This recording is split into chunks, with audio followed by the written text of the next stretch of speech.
الله الرحمن الرحيم. الحمد لله رب العالمين، والصلاة والسلام على سيد الأنبياء والمرسلين صلى الله عليه وسلم تسليما كثيرا كثيرا. أعوذ بالله من الشيطان الرجيم. بسم الله الرحمن الرحيم. واعبدوا الله ولا تشركوا به شيئا وبالوالدين إحسانا وبذي القربى واليتامى والمساكين وابن السبيل وما ملكت أيمانكم والله لا يحب كل مختال فخور. وقال النبي صلى الله عليه وسلم: من كان يؤمن بالله واليوم الآخر فليكرم جاره، او كما قال النبی صلی اللہ علیہ وسلم.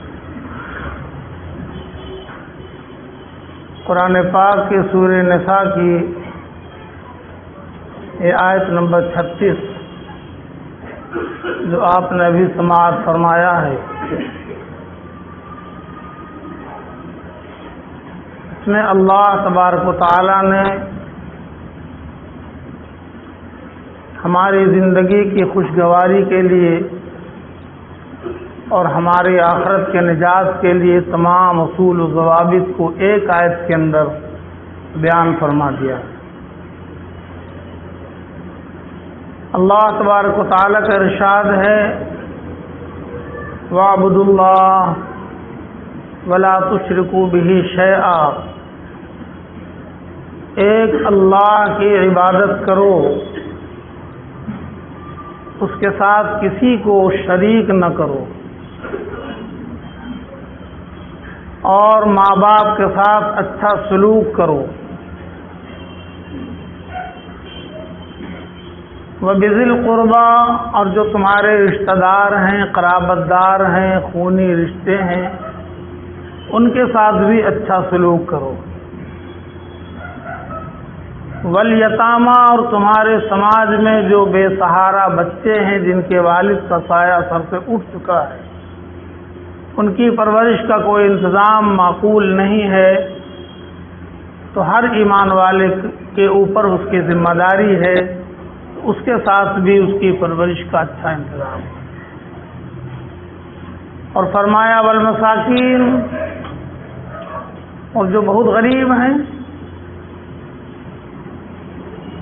وہ ایسے غریب ہیں کہ اپنی غربت کو ظاہر نہیں کرتے کسی پر، وہ ہاتھ نہیں پھیلاتے، وہ منہ نہیں کھولتے، وہ کہیں پر ٹھہرے ہوئے ہیں، بیٹھے ہوئے ہیں، لیکن ان کے پاس دنیا کی ضروریات پوری کرنے کا کوئی انتظام نہیں ہے، تو ایسے مساکین کی ذمہ داری ہر ایمان والے پر آ جاتی ہے.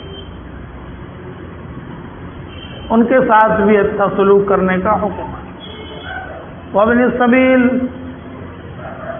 اور جو مسافر ہوں، سفر میں حالات پیش آتے ہیں، پہلے بھی آتے تھے، اب بھی آتے ہیں. اگر واقعتاً کوئی سفر میں مصیبت زدہ ہو جائے، لٹ جائے، برباد ہو جائے، تو کیا اس کو یوں چھوڑ دیا جائے گا؟ فرمایا ہر ایمان والے کی ذمہ داری ہے کہ اس کی ضرورت پورا کرے. مسافر کا بھی حق بنتا ہے.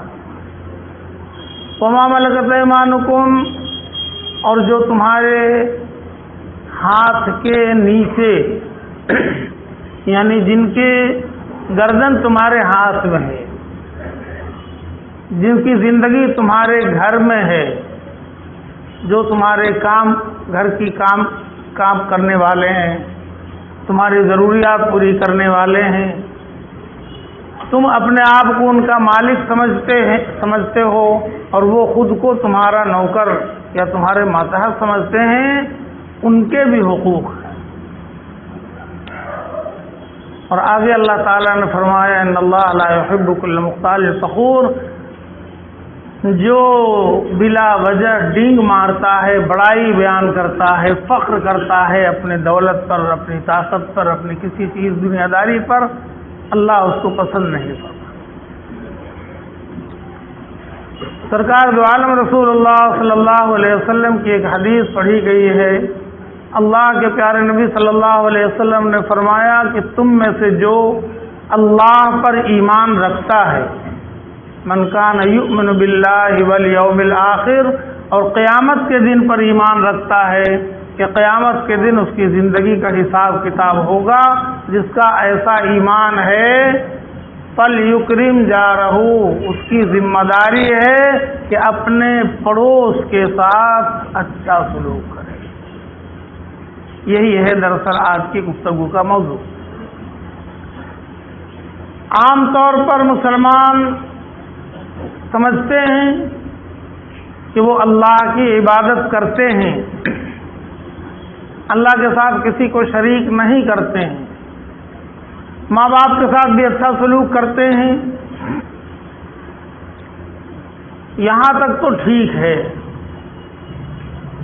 اللہ کا حق ادا کرتے ہیں، ایمان بھی صحیح سلامت ہے، اللہ کے ساتھ کسی کو شریک بھی نہیں کرتے ہیں، باپ ماں کے ساتھ بھی اچھا سلوک کرتے ہیں، اور بس زندگی کی ساری چمک دمک یہیں تک آگے رک جاتی ہے. حالانکہ اللہ تبارک و تعالیٰ نے انسان کو ایسی مخلوق پیدا فرمایا ہے جو انسان بغیر دوسرے انسان کے زندہ رہ نہیں سکتا. آپ دیکھیں، حیوان کے معنی زندگی ہے، حیات سے، وہ زندگی بہت سی مخلوقات میں ہیں اور وہ تنہا زندہ رہ سکتے ہیں. انسان کے نام کے ساتھ انس جڑا ہوا ہے. انس کے معنی ہوتا ہے محبت، تعلق، لگاؤ. یہ انسان کے نام کے ساتھ اسی لیے جڑا ہوا ہے کہ یہ ایسی مخلوق ہے جو بغیر محبت کے، بغیر انسیت کے زندہ رہ نہیں سکتی.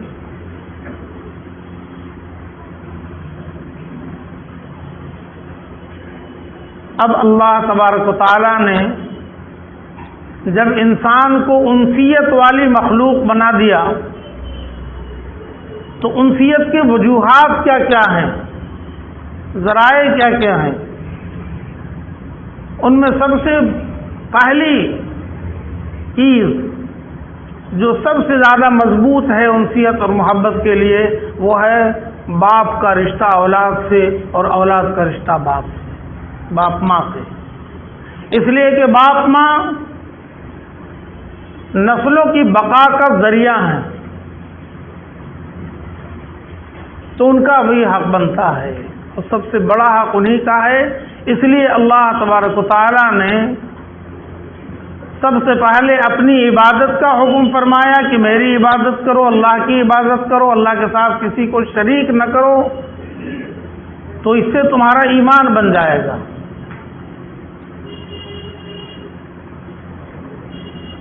اور اس کے بعد دنیا میں اگر خوشگوار زندگی چاہتے ہو، زندہ رہنا کوئی مطلب نہیں ہوتا ہے اگر اس کی زندگی میں خوشی نہ ہو،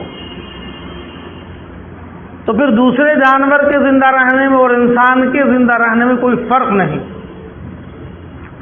انسان چاہتا ہے کہ اس کی زندگی میں لطف آئے، اس کی زندگی میں مزہ آئے، اس کی زندگی میں خوبصورتی نظر آئے.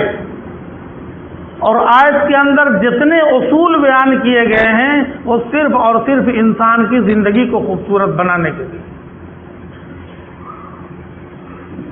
اس سے یہ نہ سمجھا جائے کہ انسان صرف ایمان لا کر یا عبادت کر کے اللہ کی وہ کامیاب ہو جائے گا. کبھی کامیاب نہیں ہو سکتا ہے جب تک کہ آنے والے تمام اصول پر عمل پیرا نہ ہو جائے. ماں باپ کے ساتھ اچھا سلوک، عام طور پر یہ فطری بات بھی ہے کہ اولاد اپنے ماں باپ سے محبت کرتی ہے، ان کا حق ادا کرتی ہے، ان کے ساتھ اچھا سلوک کرتی ہے. باقی کہیں کہیں کچھ دوسرے حالات واقعات ہوتے ہیں، اس کو لانا نہیں ہے، لیکن عام طور پر انسان اپنے باپ ماں کے ساتھ اچھا سلوک کرتا ہے. لیکن آگے جو کچھ آ رہا ہے، جو آج کا موضوع ہے، وَبِذِي الْقُرْبَى، رشتہ داری صرف باپ ماں سے نہیں ہوتی ہے، رشتہ داری میں اور بھی دوسرے بہت سے جڑے ہوئے ہیں۔ بھائی بھائی سے جڑا ہوا ہے، بھائی بہن سے جڑا ہوا ہے، بہن بھائی سے جڑی ہوئی ہے، اور بھی رشتہ داریاں، قرابت داریاں جو ہیں انسان جن سے جڑا ہوا ہے ایک دوسرے کے ساتھ، کیا ان کا حق نہیں بنتا ہے؟ ان کے حقوق بھی قرآن پاک میں بھرے پڑے ہیں، ایک ایک ضابطہ بیان کیا گیا ہے کہ جو ذی القربہ ہیں، قرابت دار ہیں، رشتہ دار ہیں، ان کے جو حقوق ہیں وہ بھی ادا کرنا۔ انسان کسی حد تک ان پر بھی عمل کر لیتا ہے، لیکن اللہ تبارک و تعالیٰ نے کسی انسان کو بے سہارا چھوڑا نہیں ہے، ہر انسان کو دوسرے انسان سے جوڑ دیا ہے۔ اور خاص طور پر ایمان والوں کا معاملہ تو یہ ہے کہ اللہ رب العزت نے کلمہ لا الہ الا اللہ محمد رسول اللہ پڑھنے والے کو ایک دوسرے کے ساتھ ایسا جوڑ دیا ہے کہ اس کے لیے کوئی فرق کی گنجائش ہی نہیں رہتی ہے۔ زمین کے ایک کنارے پر ایک کلمہ پڑھنے والا ہے اور زمین کے دوسرے کنارے پر کلمہ پڑھنے والا ہے، فرمایا یہ دونوں بھائی بھائی۔ زمین کے جس حصے پر بسا ہوا کوئی کلمہ پڑھنے والا ہے، زمین کے اوپر بسنے والے ہر ایمان والے کا وہ بھائی ہے۔ انما المؤمنون اخوۃ، یہ قرآن پاک کی سند ہے بھائی چارگی کے لیے کہ ہر کلمہ پڑھنے والا ایک دوسرے سے جڑا ہوا ہے۔ تو صرف یہ ثبوت، یہ سرٹیفکیٹ نہیں ہے کہ ہم بھائی بھائی ہیں، جب بھائی بھائی ہیں تو اس کا حق بنتا ہے، پھر اس کا حق بنتا ہے۔ کوئی ایک کلمہ پڑھنے والا، اس کو جو بھی ضرورت ہے، اگر وہ پوری ضرورت نہیں ہو پا رہی ہے تو ہر دوسرے کلمہ پڑھنے والے کی ذمہ داری بنتی ہے کہ اس کی ضرورت پڑے۔ بھائی ہونے کا کیا مطلب؟ جب مکہ مکرمہ سے ہجرت کر کے یہ کلمہ پڑھنے والے کلمے کی دولت لے کر مدینہ منورہ ہجرت کر کے آ گئے تھے، ان سے کیا قرابت داری، رشتہ داری تھی مدینہ منورہ والوں کی؟ یہ صرف کلمہ لا الہ الا اللہ محمد رسول اللہ کی رشتہ داری تو تھی۔ اور جب حضور نے انصار کو مہاجرین کے سامنے لا کر کھڑا کر دیا اور فرمایا کہ یہ ہجرت کر کے لوٹے پیٹے مکہ مکرمہ سے آئے ہیں، ان کا گھر مکہ میں ہے، ان کی جائیداد مکہ میں ہے، ان کی دولت مکہ میں ہے، ان کے پاس اپنے ساتھ کچھ نہیں ہے، مگر یہ تمہارے بھائی ہیں، تمہارے بھائی ہیں۔ تو مکہ مدینہ منورہ والے انصار نے حضور کی بات کو کیسا مانا، ایسا مانا، ایک ایک انصار نے ایک ایک مہاجر کا ہاتھ پکڑ لیا، کچھ کا حضور نے پکڑوا دیا، کسی نے بڑھ کے ہاتھ تھام لیا، کہا میرے بھیا میرے گھر چلو، اپنے گھر لے گئے، اور اپنے گھر والوں سے کہا کہ میرا بھائی آیا ہے۔ سوچ لیجئے ہمارے گھر میں ایک بچہ آتا ہے تو کیا منظر ہوتا ہے خوشی کا، ہے نا؟ کیا منظر ہوتا ہے؟ بچہ آیا ہے گھر میں، نو مولود پیدا ہوا ہے، ہمارے جشن مناتے ہیں۔ یہ جشن انصار منا رہے تھے مہاجرین کا ہاتھ پکڑ کے، اپنے گھر میں لے جا کر اپنے گھر والوں سے کہا کہ میرا بھائی آیا ہے۔ اور ایک جملہ اور بھی آتا ہے، کہا کہ میرا جو اپنا سگا بھائی ہے اس سے زیادہ قیمتی ہے یہ۔ آنکھیں پھٹی رہ گئی، یہ کیا کہہ رہے ہیں؟ سگا بھائی تو خون کا بھائی ہے، باپ ماں ایک ہے۔ کہا اس کے بھائی ہونے کی گواہی ابا اماں دے رہے ہیں نا، اور اس کے بھائی ہونے کی گواہی اللہ کا رسول دے رہا ہے۔ اب بولو، ہم اس گواہی کو زیادہ معتبر مانیں جو باپ ماں دے رہے ہیں کہ یہ تمہارا بھائی ہے، یا اس گواہی کو زیادہ معتبر مانیں جس کو اللہ اس کا رسول ہمارا بھائی قرار دے رہا ہے؟ اس لیے سنو، یہ میرے اپنے سگے بھائی سے زیادہ قیمتی ہے یہ بھائی جو کلمہ لے کر آیا ہے۔ اور کہہ دیا کہ صرف زبانی جمع خرچ نہیں ہے کہ ہم نے آپ کا دل خوش کر دیا کہ آپ میرے بھائی ہو، فرمایا جو میرے اپنے سگے بھائی کا حق بنتا ہے وہی حق آپ کا بھی ہے، آپ میری جائیداد کے آدھے کے مالک ہو۔ اور بعض نے تو اور زیادہ آگے بڑھ کر دل کو کھولا اور کہا کہ دیکھو اللہ کے فضل و کرم سے میرے گھر میری 2 بیویاں ہیں، اللہ نے دیا، ہم نے 2 شادی کیا ہے، لیکن تمہارے پاس تو کوئی ہے نہیں، اگر تم چاہو تو میں ان دونوں میں سے جس کو تم پسند کرو گے میں اس کو آزاد کر دوں گا، اور اس کے بعد وہ تمہاری بیوی بن سکتی ہے نکاح کے ذریعہ، تم اس کو لے جاؤ۔ اتنا فراخ دلی کا ثبوت دیا مدینہ منورہ والوں نے۔ یہ صرف زبانی جمع خلق، تب جا کر اسلام تیزی کے ساتھ پھیل گیا۔ ہمارے محبت اخلاق کی وجہ سے، حقوق العباد کے ادا کرنے کی وجہ سے اور بھائیوں کا حق ادا کرنے کی وجہ سے اسلام اس طرح پھیلا ہے دنیا کے اندر۔ وَبِذِي الْقُرْبَى وَالْيَتَامَى، شریعت نے کسی کو لاوارث مجبور محتاج نہیں چھوڑا ہے، اور سب کا حساب ہوگا اس وقت میں جب اللہ پوچھیں گے کہ ہماری تو کسی سے دشمنی نہیں تھی جس کے گھر میں ہم نے روزی نہیں اتاری تھی، اور کسی سے ہماری رشتہ داری نہیں تھی جس کے گھر میں ہم نے دھن دولت کے برسات کر دیا تھا، ہم نے تو صرف تمہارا امتحان لینے کے لیے تمہارے گھر میں دولت کی اتار دیا تھا، اور ہم نے اس کا صبر ٹٹولنے کے لیے کہ وہ کتنا بڑا صبر کرنے والا ہے غربت کو اس کے گھر میں اتارا۔ تمہارا دونوں کا امتحان تھا کہ وہ غربت میں کتنا صبر کرتا ہے اور تم عمارت میں کتنا زیادہ فراخ دلی کا ثبوت دیتے ہو دوسرے کا حق۔ ہم یہ دونوں کو دیکھنے کے لیے میری کیا اس سے دشمنی تھی؟ ہم یہ دولت تمہارے گھر میں نہ اتار کر ہم اس کے گھر میں اتار دیتے۔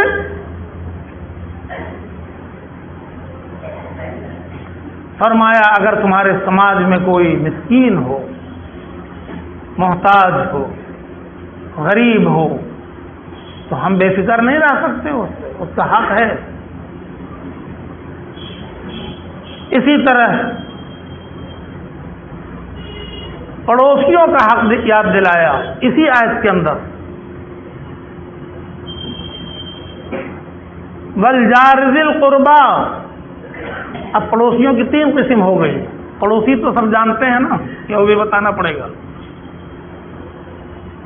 پڑوسی کہتے ہیں جس کا گھر ہمارے گھر کے بغل میں ہے، اس کو اردو میں ہمسایہ کہتے ہیں، جس کے مکان کا سایہ برابر برابر ہے، وہ ایک دوسرے کا ہمسایہ ہے، اس کا بھی حق قرآن پاک کی اسی آیت میں اللہ تبارک و تعالیٰ نے بیان فرمایا، والجار ذی القربى والجار الجنب۔ جار کہتے ہیں پڑوس کو جس کا مکان بغل میں ہے، اس کی ایک اعلیٰ قسم تو ہے ذی القربى، جو رشتہ دار بھی ہو، خون کا رشتہ، سگے بھائی کا مکان بغل میں ہے، بہن کا مکان، بہنوئی کا مکان بغل میں ہے، چچا کا مکان بغل میں ہے، تو رشتہ داری بھی ہے اور پڑوسی بھی ہے، 1 نمبر میں تو آ گیا۔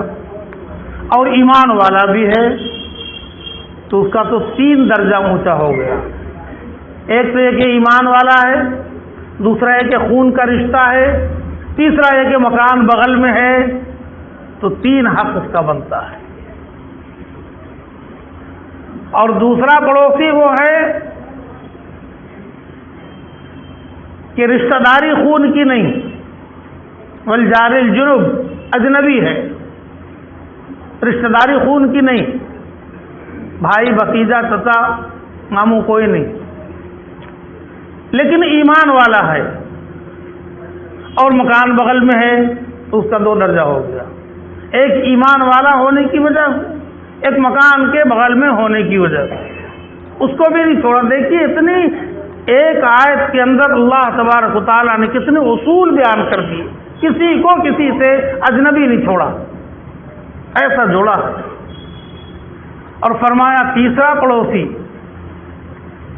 والجار الجنوب میں تیسرا پڑوسی جو ہے وہ تمہارے خون کا بھی کوئی رشتہ دار نہیں ہے اور تمہارے مذہب کا بھی کوئی رشتہ دار نہیں ہے، لیکن اس کا مکان چونکہ تمہارے بغل میں ہے اس لیے اس کا بھی حق بنتا ہے۔ آ گئے نا، غیر مسلم بھی آ گئے نا، سب آ گئے۔ آپ دیکھیے اب مسلمانوں کی زندگی میں اگر یہ اصول آ جائے کہ وہ اپنے پڑوسی کا ہر حال میں خیال رکھیں، چاہے اس سے رشتہ داری ہو یا نہ ہو، چاہے وہ مسلمان ہو یا نہ ہو، لیکن مکان ہے بغل میں، تو اصول جو آ گیا قرآن پاک میں، اس سے پتہ چلا کہ اس کا حق بنتا ہے، اور اگر ہم اس کا حق ادا نہیں کریں گے تو اس کی زندگی تو جیسی ہوگی خود ہماری زندگی بھی ادیرن ہو جائے گی، ہماری زندگی بھی خوشگوار نہیں ہو سکتی۔ قرآن پاک کے اصول، یہ ضابطہ یوں ہی نہیں ہے، ہماری زندگی کو خوشگوار بنانے کے لیے یہ اصول قرآن پاک میں آئے ہیں کہ پڑوسی کا حق بنتا ہے۔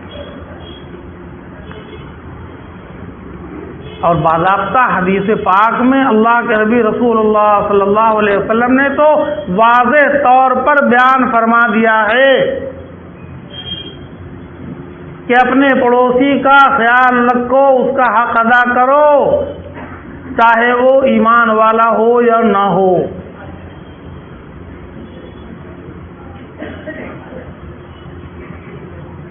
فرمایا تمہارے گھر میں اگر کچھ خاص چیز بن رہی ہے اور اس کی خوشبو بغل میں جا رہی ہے، یا اس کا دھواں، تمہارے چولہے کا دھواں بغل میں جا رہا ہے، تو اس خاص چیز میں سے جو تمہارے گھر میں بن رہا ہے پڑوسی کو بھجواؤ، پڑوسی کو بھجواؤ۔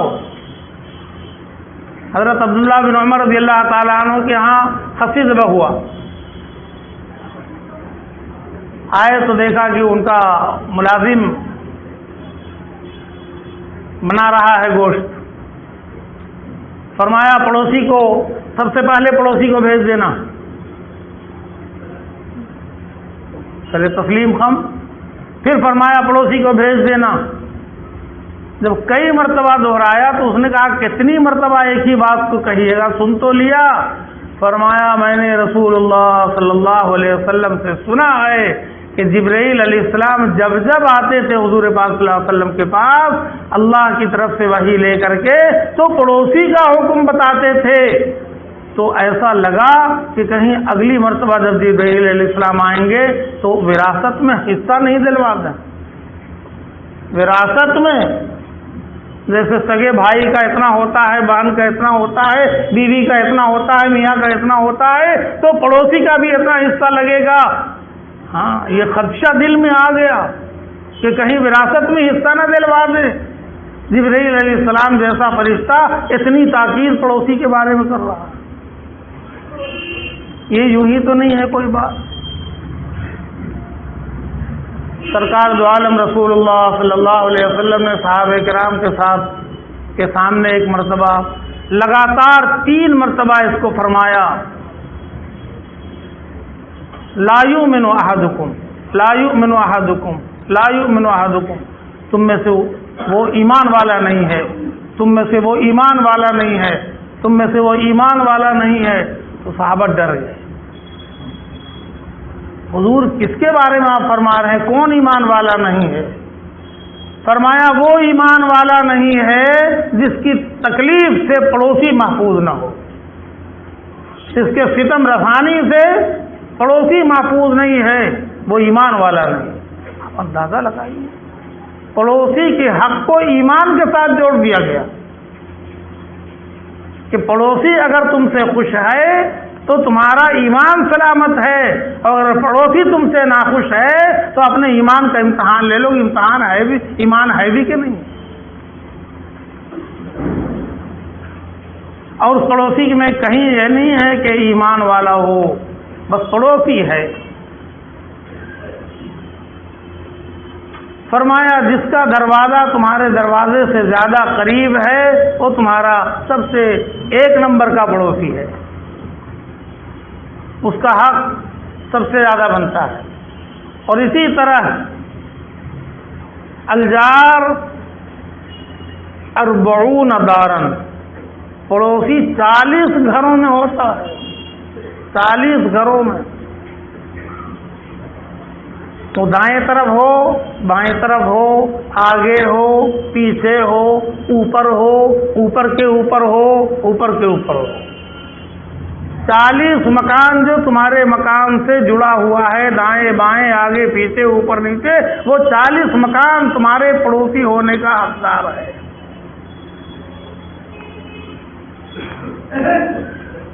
اور پڑوسی کا حق جب صحابہ کرام نے دریافت کیا، یا رسول اللہ صلی اللہ علیہ وسلم حق بھی بتا دیجئے کہ آخر پڑوسی کا حق کیا ہے؟ فرمایا تمہارے گھر میں خوشی کا موقع آئے تو پڑوسی کو خوشی میں شامل کر لو۔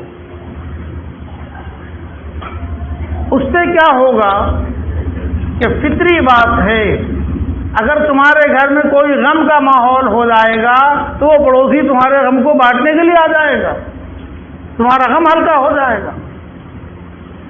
اس کے لیے تمہاری ذمہ داری ہے کہ اگر تمہیں پتہ چلے کہ تمہارے پڑوسی میں کوئی بیمار ہے تو اس کا حال چال معلوم کر لو۔ خود سرکار دو عالم رسول اللہ صلی اللہ علیہ وسلم پڑوسی کا حال چال معلوم کرتے تھے، دریافت کرتے تھے۔ آج یہ مزاج نہیں ہے۔ آج سے کچھ دنوں پہلے کسی ملک کے اندر یہ مزاج تھا کہ لوگ اتنا وقت نکال لیتے تھے تھوڑا سا کہ اگل بغل والے کو جاتے آتے خیر خیریت معلوم کر لیتے تھے، سب ٹھیک ٹھاک ہے، کوئی بیمار تو نہیں ہے، کوئی پریشانی تو نہیں ہے، کوئی ضرورت تو نہیں ہے۔ لیکن اب تو اتنا کٹ گیا ہے انسان دوسرے سے کہ موبائل نے ایسا جادو چلایا ہے ہر انسان پر کہ اب تو باپ بیٹے سے کٹ گیا۔ اب تو جناب عالی رات کے وقت میں وہ میاں بیوی ایک دوسرے سے کٹاؤ، موبائل سے ایسی محبت لڑی ہے کہ سب سے چگڑن بازی ہو گئی۔ اب کہیں انسیت اور محبت نام کی چیز باقی نہیں رہی۔ اگر انسیت اور محبت ہے تو صرف اور صرف موبائل سے۔ اس لیے آج کا بچہ کہتا ہے، جب ٹیچر پوچھتا ہے کہ بیٹے پڑھ لکھ کے کیا کرو گے تو کہتا موبائل بنیں گے۔ ارے یہ موبائل کوئی بننے کی چیز ہے؟ کہاں ہاں جی ہے، ہم تو موبائل بنیں گے۔ کیوں؟ کہا پاپا ممی تو بس موبائل سے لگے ہوئے ہیں، ہم سے تو پوچھتے نہیں، تو ہم موبائل بن جائیں گے تو کم سے کم پاپا ممی ہم سے تعلق تو جوڑ لیں گے۔ یہ ہے ہمارا حال۔ قرآن کس طرح ہمیں ایک دوسرے سے جوڑتا ہے، اللہ اس کے رسول صلی اللہ علیہ وسلم کس طرح ہر انسان کو دوسرے انسان سے جوڑتے ہیں کہ کوئی تعلق ہو یا نہ ہو، مذہب تمہارا ایک ہو یا نہ ہو، خون کا رشتہ ایک ہو یا نہ ہو، جو کچھ بھی ہو، باپ ماں کا رشتہ، بھائی بہن کا رشتہ ہو چاہے نہ ہو، لیکن انسان کا رشتہ ہے تو سب ایک دوسرے سے جڑے ہوئے ہو، سب کا ایک دوسرے سے حق بنتا ہے۔ پہلے لوگ پوچھ لیتے تھے حال چال۔ ہاں ہم نے بھی بچپنے میں بہت مرتبہ کسی کو اپنے ٹیچر کو اور آتے جاتے بڑے بوڑھوں کو ہندی زبان میں ہندی کا سلام کیا ہے۔ اب مسجد میں نہیں کرنا چاہتے، وہ ہندی کا سلام دعا کرتے تھے، اپنے بڑوں کو آداب پرنام کرتے تھے۔ اب تو ہمارا حال بولنے کے لائق نہیں ہے۔ نفرت کو اس طرح بویا گیا ہے، نفرت کو اس طرح ہمارے رگوں میں اتارا گیا ہے کہ ایک مسلمان نے دوسرے کلمہ پڑھنے والے کے بارے میں گمان کر لیا کہ وہ ایمان والا نہیں ہے، ایک دم کھلے لفظ میں کہا وہ کافر ہے۔ کافر تو بہت ہیں، رات و دن چلتے ہیں تو کافروں پر ہی نظر پڑتی ہے، کافر تو بہت، تم ان کو ایمان والا نہیں مانتا، لیکن وہ کلمہ پڑھتا ہے، وہ نماز بھی پڑھتا ہے، مگر تم اس کو نہیں مانتے۔ اتنے ہی پر اگر بس ہو جاتا تو شاید، لیکن بس اتنے پر نہیں ہے۔ اب تو یہ ہے کہ اگر وہ مسجد کے اس کونے میں آ کے نماز پڑھ لے اور یہ ٹناٹن نمازی یہاں پر پڑھ لے نماز، تو کہتے ہیں اس کا کفر وہاں سے اڑے گا اور ہم کو آگے کافر بنا دے گا۔ یعنی نفرت کو اس انداز میں بویا گیا۔ کہ ایک مسجد کے ایک کونے میں اگر دوسرا کلمہ پڑھنے والا نماز پڑھ لے اور اس کونے میں دوسرا پڑھ لے تو اس کا کفر وہاں سے اڑے گا اور آگے اس کے دل میں گھس جائے گا. ایسے نفرت بویا گیا.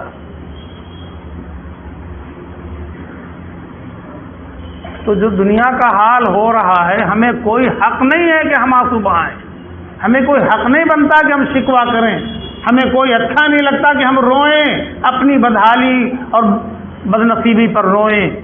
یہ تو ہم نے بدنصیبی کا کھیت جوتا ہے. ہم نے نفرت پھیلانے کے لیے سب کچھ کر دیا.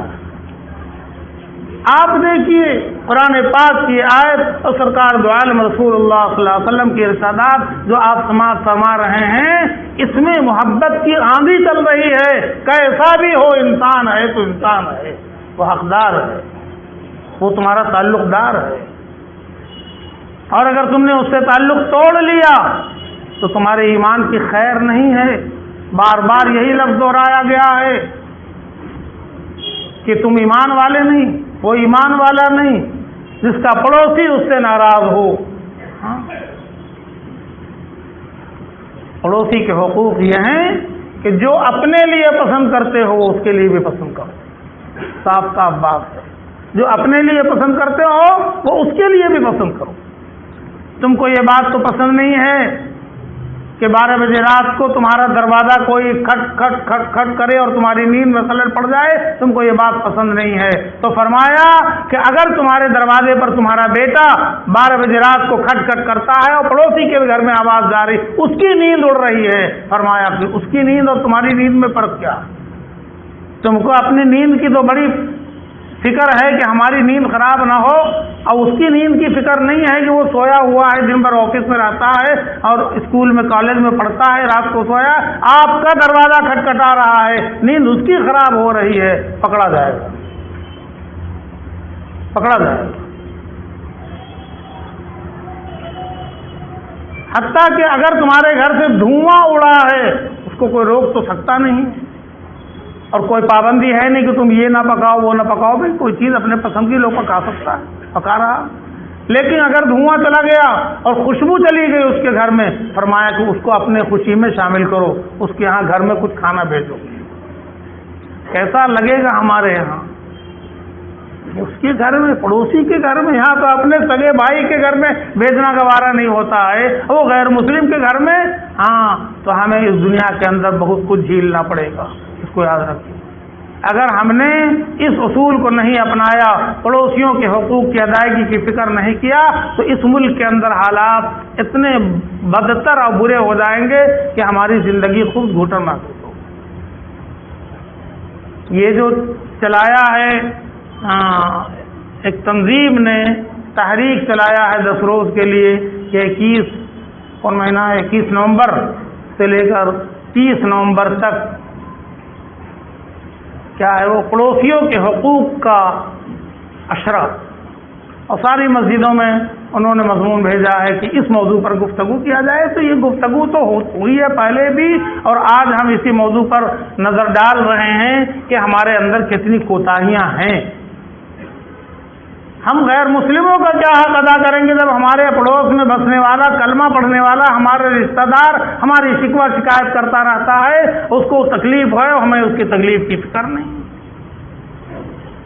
فرمایا اگر پڑوس میں کوئی بھوکا ہے اور تم نے بھر پیٹ کر کھانا کھا لیا ہے، تمہارے ایمان کی خیر نہیں. ایک دم صاف لفظوں میں حضور پاک صلی اللہ علیہ وسلم نے فرمایا تمہارے ایمان کی خیر نہیں، ایمان خطرے میں. بشرطے کہ تم کو معلوم ہے کہ تمہارے پڑوس میں کوئی بھوکا سو گیا اور تم نے کھا لیا، آرام سے سیراب ہو کر سو گئے، فرمایا تمہارا ایمان سلامت نہیں.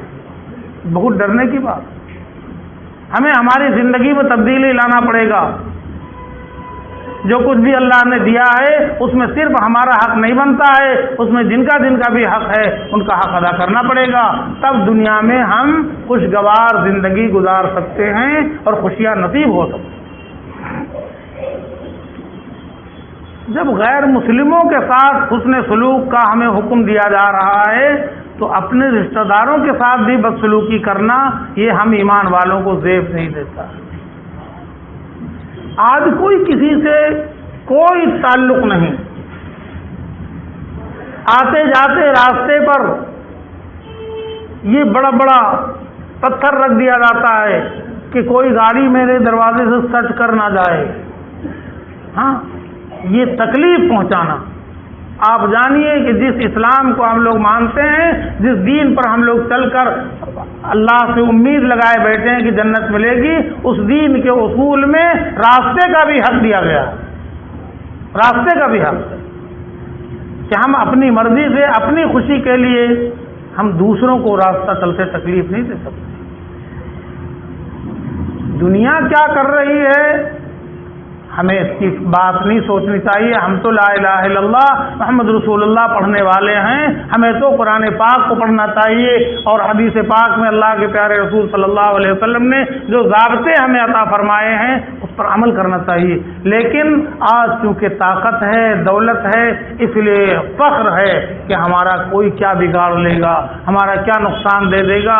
تو قرآن پاک کی آیت کہتی ہے ان اللہ لا يحب كل مختال فخور. اللہ تعالیٰ کسی بھی اکڑ دکھلانے والے کو اور فخر کرنے والے کو پسند نہیں فرماتے. اللہ تعالیٰ کے ہاں صرف اور صرف عاجزی و انکساری کی قدر ہے. جو جتنا زیادہ انکساری اور عاجزی والا ہوگا اللہ اس کو اتنا سر بلند فرمائیں گے. من تواضع للہ رفعہ اللہ. جو جتنا اللہ کے لیے جھکے گا اللہ اس کو اتنا اٹھائیں گے. اللہ تعالی ہم لوگوں کو توفیق عطا فرمائے کہ اپنی زندگی میں تبدیلی لانے کی کوشش کریں اور جو اصول قرآن و حدیث میں بیان کیے گئے زندگی کو خوشگوار بنانے کے ان اصول کو اپنانے کی کوشش کریں. وآخر دعوانا الحمدللہ.